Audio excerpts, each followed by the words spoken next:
ANM GNM cut off marks 2025 কত র্যাঙ্কে সরকারি কলেজ পাওয়া যাবে। এই মুহূর্তে এএনএম জিএনএম 2025 রেজাল্ট প্রকাশিত হয়ে গেছে এবং তারপর থেকে সকলের মনে জিজ্ঞাসা যে কত র্যাঙ্কে গভর্নমেন্ট কলেজ পাওয়া যাবে। ANM GNM rank versus college, ANM GNM government college cut up, ANM কত র্যাঙ্কে সরকারি কলেজ, জিএনএম কত র্যাঙ্কে সরকারি কলেজ। এই ভিডিও কিন্তু সকলের জন্য মোস্ট ইম্পর্ট্যান্ট হতে চলেছে। কত র্যাঙ্ক করলে সরকারি কলেজে চান্স পাওয়া যাবে এবং কাউন্সেলিং পদ্ধতি খুব শীঘ্রই কিন্তু এএনএম জিএনএম 2025 কাউন্সেলিং পদ্ধতি শুরু হচ্ছে। এই মুহূর্তের যে big breaking super exclusive update, ANM GNM cut off 2025, ANM GNM counselling 2025, ANM GNM rank versus college 2025, কত র‍্যাঙ্কে সরকারি কলেজ পাবে। আজকের ভিডিও তোমাদের জন্য মোস্ট ইম্পর্টেন্ট হতে চলেছে। তোমরা যারা যারা 2025 সালের এএনএম জিএনএম ক্যান্ডিডেট রয়েছো, এই মুহূর্তে অত্যন্ত গুরুত্বপূর্ণ আপডেট শেয়ার করব। তোমাদের থেকে প্রচুর ফোন কল মেসেজ আসছে যে কাট অফ কত হতে পারে, এত এত র‍্যাঙ্ক হচ্ছে। প্রথমে বিগ কংগ্রাচুলেশনস আমাদের সকল স্টুডেন্টসদেরকে, তোমরা ফাটিয়ে দিয়েছো এবং অজস্র ফোন কল আমি পেয়েছি এবং এত ভালো ভালো সব স্কোর করেছো, এত ভালো ভালো র‍্যাঙ্ক করেছো। Big congratulations. যারা আমাদের সাজেশন কিনেছিলে, যারা সুপার ক্র্যাশ কোর্সে ছিলে, সকলে কিন্তু প্রচুর তোমরা ভীষণ ভালো আমি ফিডব্যাক পাচ্ছি, তো সকলকে কংগ্রাচুলেশনস।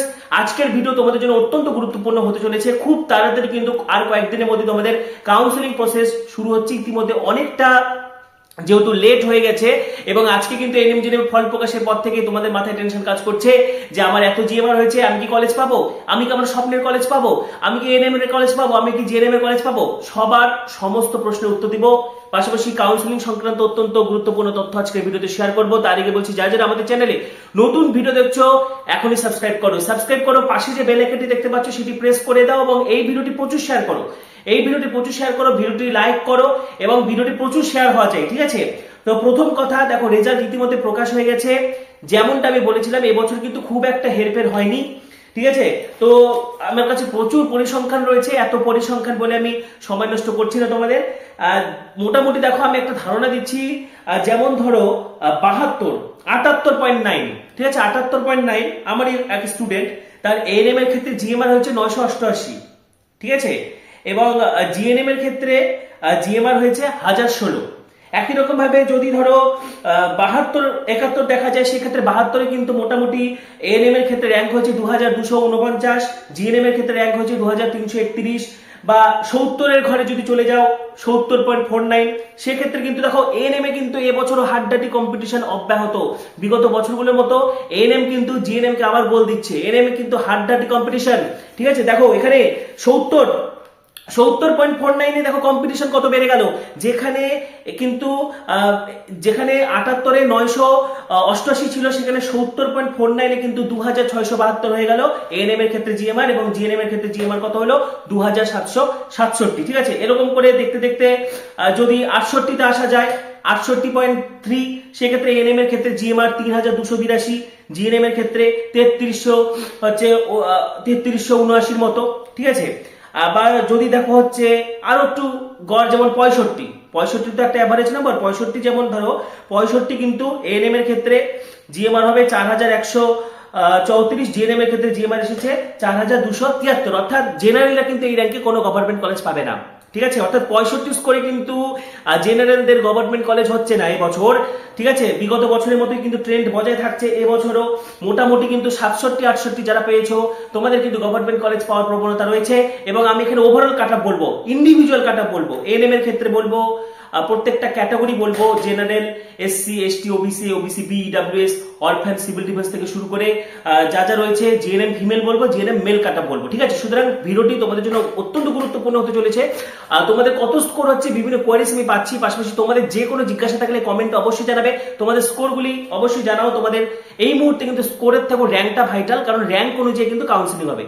এক্ষেত্রে একটা কথা মাথায় রেখি, একটা কথা সবসময় মাথায় রাখবে তোমরা, জিএমআর র্যাঙ্কটা কিন্তু অত্যন্ত ভাইটাল। জিএমআর র্যাঙ্ক থেকে কাউন্সিলিং হবে, কিন্তু কাস্ট র্যাঙ্ক কিন্তু অত্যন্ত গুরুত্বপূর্ণ, কারণ কাস্টদের সিটগুলো কিন্তু শুধুমাত্র কাস্টদেরকে দিয়ে ভরাট করানো হবে, ঠিক আছে।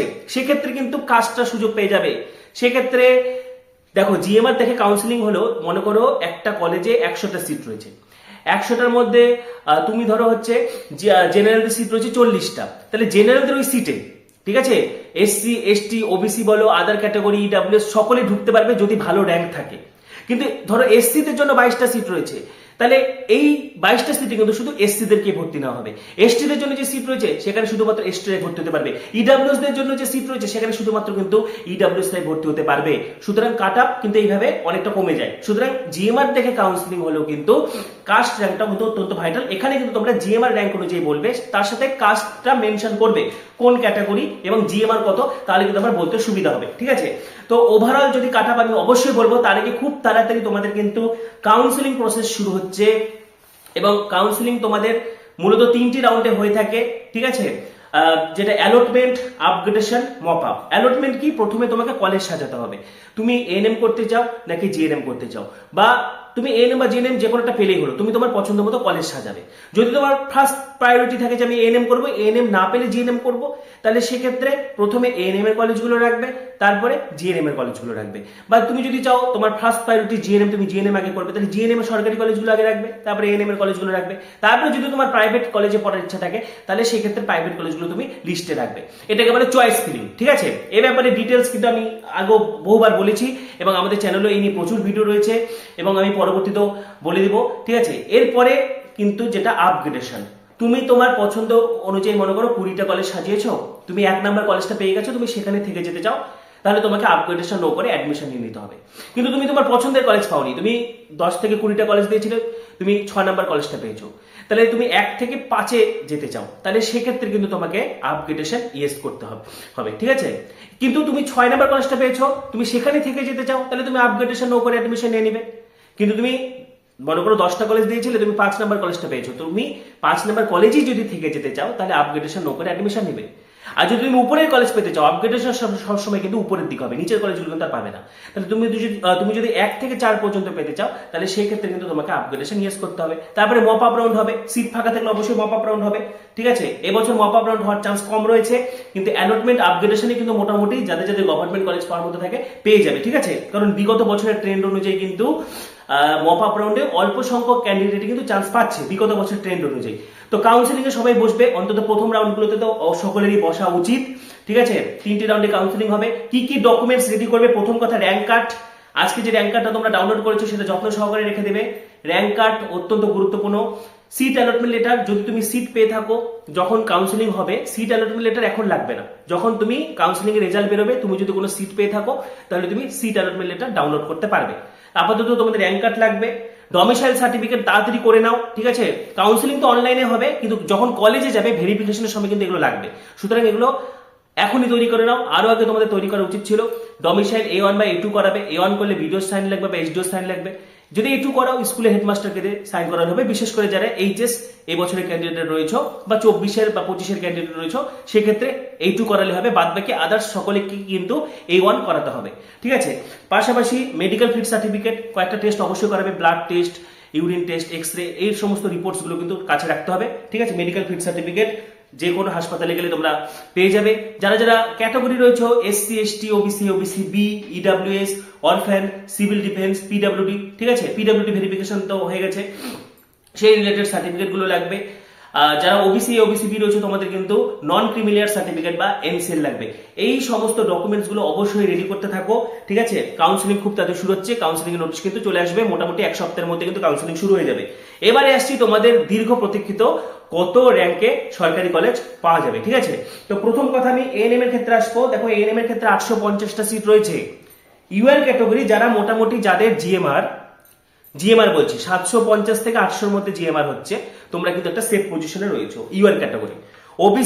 ওবিসি এ যারা 890 থেকে 900 জিএমআর এর মধ্যে এএনএম, ওবিসি বি জিএমআর বলছি কিন্তু ক্যাটাগরি না। ঠিক আছে, ওবিসি বি যারা 950 থেকে 1000 জিএমআর এর মধ্যে, এসসি যারা 1600 জিএমআর এর মধ্যে রয়েছে, এসটি যারা 12000 জিএমআর এর মধ্যে রয়েছে, ইডব্লিউএস যারা 3400 জিএমআর এর মধ্যে রয়েছে, 3400 জিএমআর এর মধ্যে রয়েছে, অরফ্যান ক্যাটাগরি অনেক দূর কাট আপ যায়, 20000 থেকে 22000 জিএমআর এর মধ্যে যারা রয়েছে, সিভিল ডিফেন্স যারা মোটামুটি 2200 থেকে 2300 জিএমআর এর মধ্যে রয়েছে, এবং পিডব্লিউডি সকলে। পিডব্লিউডি কিন্তু যদি তোমার পিডব্লিউডি ভেরিফিকেশন সাকসেসফুল হয় তাহলে তুমি কিন্তু গভর্নমেন্ট কলেজ পেয়ে যাবে, কারণ পিডব্লিউডি সিটগুলো কিন্তু ফাঁকা থাকে। অরফ্যানও কিন্তু অনেক দূর কাট আপ নামে। আরেকবার বলে দিচ্ছি এএনএম এর ক্ষেত্রে সেফ র্যাঙ্ক কি হতে পারে? 750 থেকে 800 GMR general UR category, OBC 890 থেকে 900, ওবিসি বি 950 থেকে 1000, এসসি সব জিএমআর কিন্তু এগুলো। এসটি 12,000, ইডাব্লিউএস 3,400, অরফ্যান 20,000 থেকে 22,000 জিএমআর, সিভিল ডিফেন্স 2,200 থেকে 2,300 জিএমআর, পিডাব্লিউডি অল। ঠিক আছে, এএনএম এর ক্ষেত্রে কিন্তু শুধুমাত্র সরকারিভাবে পড়ানো হবে, এখানে 850টা সিট রয়েছে। এবারে আসছি জিএনএম ফিমেল। জিএনএম মেলও বলবো, জিএনএম ফিমেল মোটামুটি যারা UR category general 3,850 GMR, 3,850 GMR. ঠিক আছে, তারপরে যারা OBC A 8,600 GMR, OBC B 3,900 GMR, SC 6,500 GMR. ঠিক আছে, এক্ষেত্রে কিন্তু বার্নপুর, কাল্লা এই সমস্ত সেন্ট্রাল হসপিটালগুলোতে হবে। ঠিক আছে, তারপরে এসটি যাদের মোটামুটি 22,000 জিএমআর এর মধ্যে, ইডাব্লিউএস যাদের 8,500 জিএমআর, ইডাব্লিউএস অনেকটাই নামে, অরফ্যান যাদের 58,000 জিএমআর বা আরো বেশি, অরফ্যান সকলেই তোমরা কিন্তু কাউন্সিলিং এ পার্টিসিপেট করবে লাস্ট পর্যন্ত। সিভিল ডিফেন্স মোটামুটি 6,700 জিএমআর, পিডাব্লিউডি সকলে। ঠিক আছে, এবার জিএনএম মেলদের ক্ষেত্রে কিন্তু আচ্ছা, জিএনএম ফিমেলদের সিট সংখ্যা হচ্ছে গভর্নমেন্টে মোটামুটি 2,637টার মতো। ঠিক আছে, আরেকবার কাটা বলে দিচ্ছি। ইউআর ক্যাটাগরি যারা 3,800 GMR, OBC A 8,600 GMR, OBC B 3,900 GMR, SC 6,500 GMR, ST 22,000 GMR, EWS 8,500 GMR, orphan 58,000 GMR orphan, civil defence মোটামুটি কিন্তু 6,700 জিএমআর, পিডাব্লিউডি সকলে। জিএনএম মেল দেখো, জিএনএম মেলদের ক্ষেত্রে মাত্র দুটো কলেজ রয়েছে, অশোকনগর এবং বাঘাযতীন। তো অশোকনগর এবং বাঘাযতীন যেহেতু এই দুটো কলেজ রয়েছে, তো ছেলেদের ক্ষেত্রে কিন্তু হাড্ডাহাড্ডি কম্পিটিশন। ঠিক আছে, সেক্ষেত্রে ছেলেদের ক্ষেত্রে যদি দেখা যায়, ছেলেদের ক্ষেত্রে কিন্তু ইউআর ক্যাটাগরি মোটামুটি যাদের 250 জিএমআর এর মধ্যে, মোটামুটি যাদের 250 GMR UR category, OBC A যাদের 350 জিএমআর, ওবিসি বি মোটামুটি 660 জিএমআর, এসসি যাদের মোটামুটি 680 থেকে 700 জিএমআর মেল কিন্তু, হ্যাঁ, এসটি যাদের মোটামুটি 13,000 জিএমআর, ইডাব্লিউএস অনেকটাই নামে 6,500 জিএমআর, অরফ্যান মোটামুটি 35,000 জিএমআর, সিভিল ডিফেন্স 750 জিএমআর এবং পিডাব্লিউডি অল। আবার বলে দিচ্ছি, ছেলেদের ক্ষেত্রে UR 250 GMR, OBC A 350, OBC B 660, SC 680 থেকে 700, ST 13,000, EWS 6,500, orphan 35,000, civil defence 750, PWD সকলে। ঠিক আছে, তো আমি কিন্তু ওভারঅল কাটা বলে দিলাম। এএনএম, জিএনএম এবং GNM mail, GNM female government বলে দিয়েছি। এবং যারা প্রাইভেট কলেজে পড়তে চাইছো, দেখো প্রাইভেট কলেজের ক্ষেত্রে যারা ভালো প্রাইভেট কলেজে পড়তে চাইছো, অবশ্যই তোমরা কিন্তু চেক করে নেবে সেটি আইএনসি রিকগনিশন পেয়েছে কিনা, এই সালের জন্য আইএনসি রিকগনিশড কিনা। ঠিক আছে, এটা অবশ্যই দেখে নেবে। এবং প্রাইভেট কলেজে যারা ভালো ভালো প্রাইভেট কলেজে নিয়ে কনফিউশন রয়েছে, আমার সঙ্গে যোগাযোগ করতে পারো 8768035331। বিভিন্ন সময় তোমাদের প্রচুর কোয়ারিজ আসে, 8768035331 এই নম্বরে সরাসরি আমার সঙ্গে যোগাযোগ করবে। ঠিক আছে, তো আজকের ভিডিওতে কিন্তু আমি ANM GNM rank versus college, ANM GNM কিরকম কাটাপে, কিরকম সরকারি কলেজ হতে পারে, কত র্যাঙ্কে সরকারি কলেজ হতে পারে, তোমাদের যেটা মোস্ট জিজ্ঞাসা, পাশাপাশি কাউন্সিলিং প্রসেস নিয়ে কিন্তু ওভারঅল ধারণা দিয়ে গেলাম। তোমাদের আরো কিছু জানার থাকলে কমেন্টে অবশ্যই জানাবে। পাশাপাশি পরবর্তী ভিডিওগুলির জন্য এখনই সাবস্ক্রাইব করো, পাশে থাকা বেল আইকনটি প্রেস করো, এই ভিডিওটি প্রচুর শেয়ার করে দাও। সবাইকে অসংখ্য ধন্যবাদ।